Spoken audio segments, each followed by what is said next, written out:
Hey everyone, my name is George and I'm a recovering addict. I've been an IV meth user for 11 years, and before that I was an alcoholic and a cokehead since I was in my mid-teens. I've done a couple other videos I posted about my struggles during my road to recovery. Well, this time it's not about my struggles, it's about my accomplishments and what can happen if you really want it to, and take the time to believe in yourself and love in yourself. It's not an easy thing to do, but it's very possible. Trust me, I know. My world came crashing around me on May 29th, 2015, when my wife caught me using meth and threw me out. I got arrested for possession of methamphetamines, only $10 worth, and I'm facing 5 years in prison for it. But you know what? That's okay. I'm clean and sober today. That's what matters to me. I became homeless. I lost my job. And I was man enough to admit that if I stayed in Omaha where I lived at, I'd make matters worse because of the protection that my wife put on me. So I left Omaha and went to Lincoln, where I found a place to camp out in the middle of nowhere. Thankfully, a friend had given me a tent and a sleeping bag, which was a great help. Anyways, since then, I've left Lincoln and I felt drawn to come back to Omaha. So here I am. I'm in Omaha now. I just wanted to say that everything that I've went through over the last 2 months was very worth every second, because you know what? I now have a roof over my head. A little over a week ago, my kids are back in my life, and I'm happier than ever. Last Thursday, I started working, and I'm doing good. I face everything day to day. I take it minute by minute, hour by hour, or second by second. The struggle is real, guys and ladies. Addiction is not something that's easy to overcome.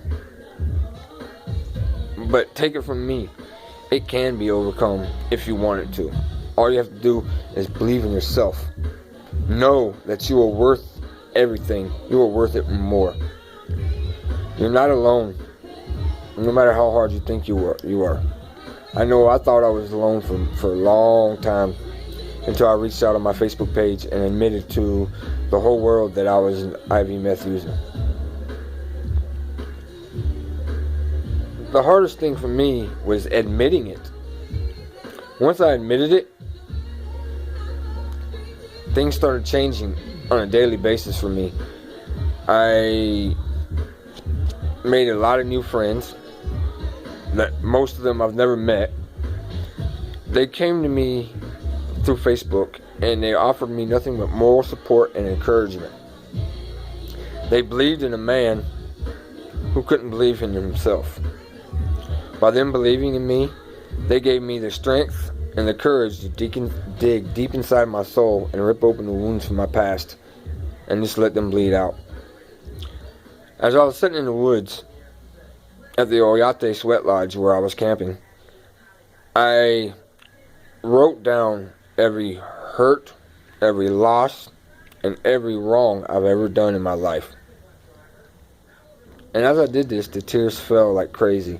And honestly, it felt good, because finally the burdens that had held me prisoner since I was a teenager were lifted all out from my chest. And once I finished writing down and taking complete inventory of everything I've done wrong in my past and every loss I've blamed myself for,